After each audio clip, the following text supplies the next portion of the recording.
হরে কৃষ্ণা।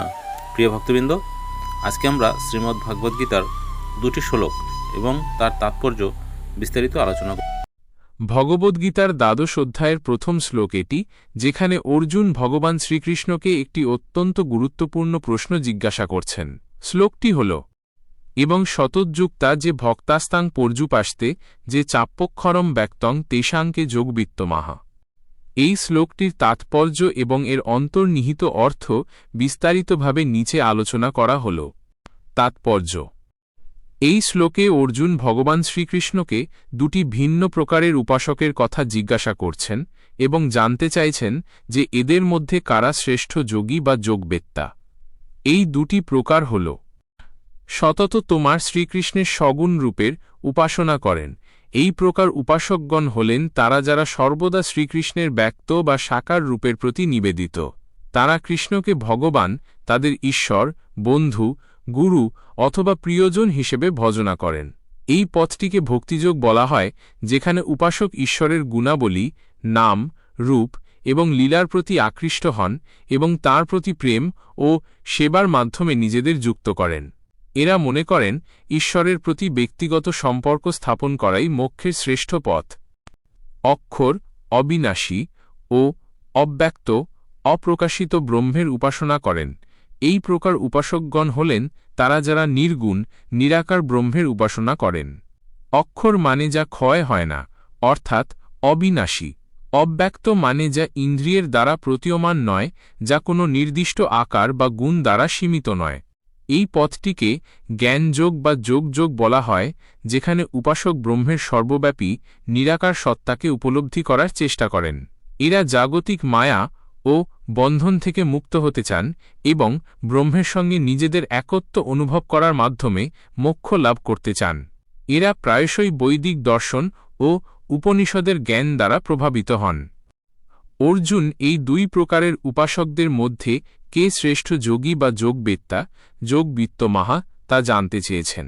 এটি কেবল একটি কৌতূহল নয়, বরং এটি মানবজাতির জন্য আধ্যাত্মিক পথের একটি মৌলিক জিজ্ঞাসাও বটে। অন্তর্নিহিত অর্থ: অর্জুনের এই প্রশ্নটি গভীরভাবে আধ্যাত্মিক পথের বিভিন্ন দৃষ্টিভঙ্গিকে তুলে ধরে এবং এর বেশ কিছু অন্তর্নিহিত অর্থ রয়েছে।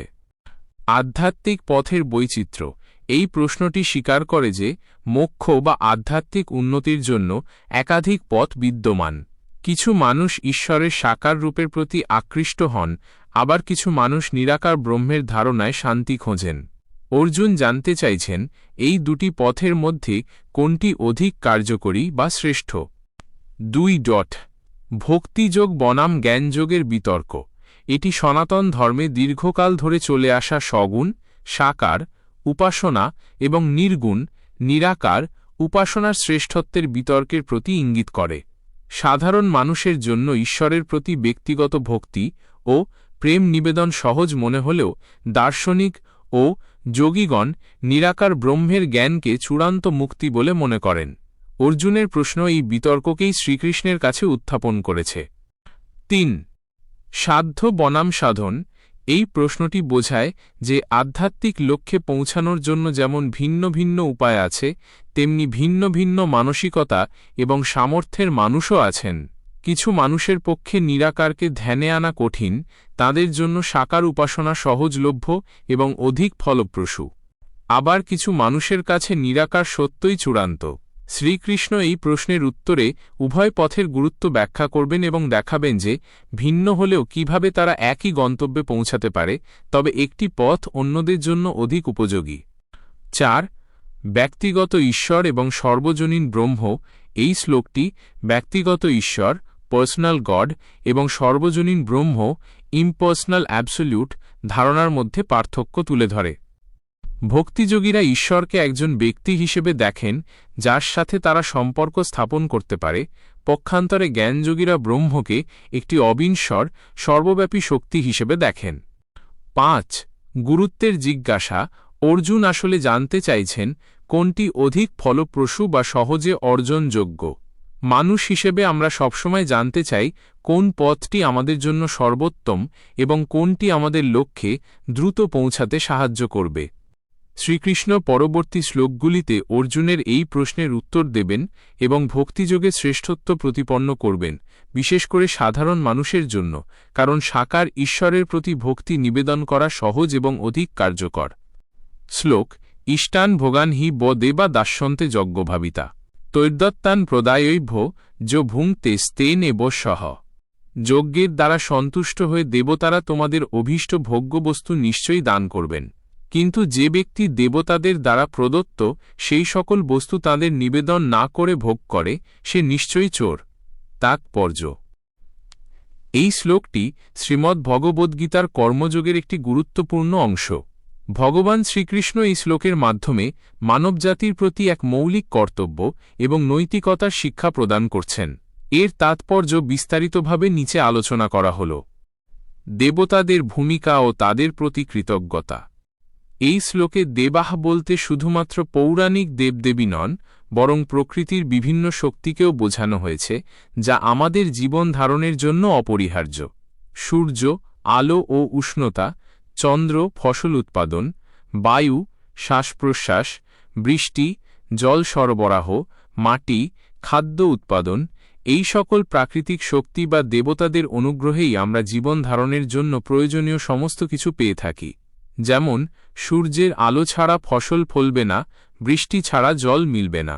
এই শ্লোকের মূল কথা হল, এই সবকিছুই প্রকৃতির দান, আমাদের নিজেদের অর্জন নয়। তাই এই দানের জন্য আমাদের কৃতজ্ঞ থাকা উচিত। যজ্ঞের তাৎপর্য। যজ্ঞভাবিতা শব্দটি এখানে অত্যন্ত তাৎপর্যপূর্ণ। যজ্ঞ বলতে কেবল আগুন জ্বেলে আহুতি দেওয়াকে বোঝায় না। এর ব্যাপক অর্থ হল ত্যাগ, সেবা এবং অপরের কল্যাণের জন্য কাজ করা। এটি একটি বৃহত্তর অর্থে কর্তব্যপরায়ণতা এবং সামাজিক দায়িত্ববোধের প্রতীক। আমাদের যা কিছু আছে তা কেবল নিজেদের ভোগের জন্য নয়, বরং তা থেকে কিছু অংশ সমাজ ও প্রকৃতির কল্যাণে নিয়োজিত করা উচিত।